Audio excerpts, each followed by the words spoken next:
राजकुमारी फैसला करती है कि अब एलिस को रास्ते से हटाना होगा। उसके दोस्त डर जाते हैं, उन्हें लगता है कि यह बहुत खतरनाक है और उन्हें तुरंत भाग जाना चाहिए। लेकिन नकली राजकुमारी पूरे आत्मविश्वास से कहती है कि उसके पास एक पक्का प्लान है। उसे पता चलता है कि एलिस पार्क में बने एक छोटे से यर्ट में रहती है। क्योंकि एलिस के पास सुपर ताकत है, इसलिए वह उसे पकड़ने के लिए 200 ताकतवर आदमियों को साथ लेकर जाने का फैसला करती है। इधर एलिस पैसे कमाने के लिए एक फिल्म सेट पर जूनियर आर्टिस्ट का काम कर रही होती है। शूटिंग के दौरान वह गलती से लकड़ी का एक प्रॉप तोड़ देती है। असिस्टेंट डायरेक्टर हैरान रह जाता है कि इतनी मजबूत लकड़ी आखिर टूटी कैसे। एलिस चाहती थी कि उसे किसी जनरल का रोल मिले, लेकिन उसकी जगह उसे पिटने वाले सीन में खड़ा कर दिया जाता है। दोपहर के खाने का समय आता है तो एलिस देखती है कि जूनियर आर्टिस्ट्स को अलग खाना दिया जा रहा है, जबकि बड़े कलाकारों के लिए कहीं बेहतर खाना है। वह डायरेक्टर से सवाल करती है कि सब लोग बराबर मेहनत करते हैं, फिर खाने में इतना फर्क क्यों है। डायरेक्टर उसे समझाता है कि जब तक वह बड़ी स्टार नहीं बन जाती तब तक उसे शिकायत करने का कोई हक नहीं है, इंडस्ट्री ऐसे ही चलती है। लेकिन एलिस मानने से इनकार कर देती है। वह कहती है कि जूनियर आर्टिस्ट तो कई बार मुख्य कलाकारों से भी ज्यादा मेहनत करते हैं, फिर उनके साथ भेदभाव क्यों। ये सुनकर असिस्टेंट डायरेक्टर भड़क जाता है। डायरेक्टर भी आकर उसे डांटने लगता है। तभी एलिस का सब्र टूट जाता है। वह सीधे खाने वाले ट्रक की तरफ बढ़ती है। इसके बाद जो होता है उसे देखकर सभी लोग दंग रह जाते हैं। उस दिन पहली बार पूरे फिल्म सेट के जूनियर आर्टिस्ट को भी वही खाना मिलता है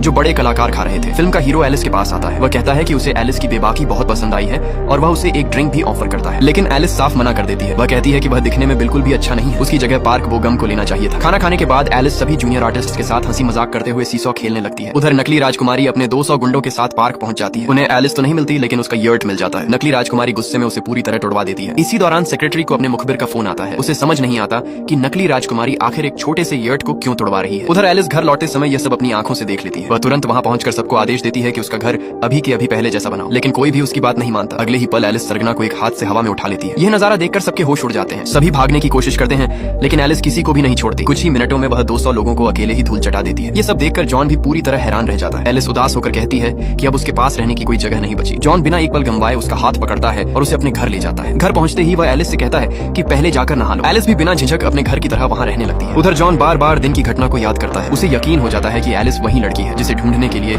एक अमीर महिला ने 10 अरब युआन का इनाम रखा हुआ है। वह तुरंत एक फोन करता है और सारी जानकारी जुटाता है। उसकी जांच से माँ और बेटी दोनों हैरान रह जाते हैं। जॉन अपने पुलिस अनुभव से समझ जाता है कि एलिस की माँ 20 साल से अपनी असली बेटी को ढूंढ रही है, लेकिन गलती से उसने एक नकली लड़की को अपनी बेटी मान लिया और वही नकली लड़की आज एलिस पर हमला करवाने वाली थी। पिछले 10 सालों से एलिस की माँ ताकत की प्रतियोगिताएं इसलिए आयोजित कर रही थी क्योंकि उसकी असली बेटी के पास भी जन्मजात सुपर ताकत थी। उसे उम्मीद थी कि एक दिन उसकी बेटी जरूर वहाँ पहुंचेगी। उस रात एलिस की माँ बिल्कुल सो नहीं पाती। वह जॉन की पहचान और उसकी सारी जानकारी की पुष्टि करती है। अब उसे पूरा यकीन हो जाता है कि आखिरकार उसकी असली बेटी मिल चुकी है। अगली सुबह एलिस अपने पसंदीदा कपड़े पहनकर खुशी खुशी अपनी माँ से मिलने निकल पड़ती है, लेकिन रास्ते में एक बड़ा हादसा हो जाता है। हालांकि वह अपनी माँ से मिलने के लिए बेहद उत्साहित होती है, फिर भी वह पहले लोगों की जान बचाने का फैसला करती है। वह बिना देर किए दुर्घटना स्थल पर पहुंच जाती है। कई बच्चे गाड़ियों के अंदर फंसे हुए होते हैं। एलिस बिना किसी डर के एक एक करके सभी बच्चों को बचाने लगती है। उधर उसकी माँ ट्रैफिक जाम में फंस जाती है। फायर ब्रिगेड की गाड़ियां भी आगे नहीं बढ़ पा रही होती। तभी उसकी माँ एक बड़ा फैसला लेती है। वह कार से उतरती है और अपनी सुपर ताकत से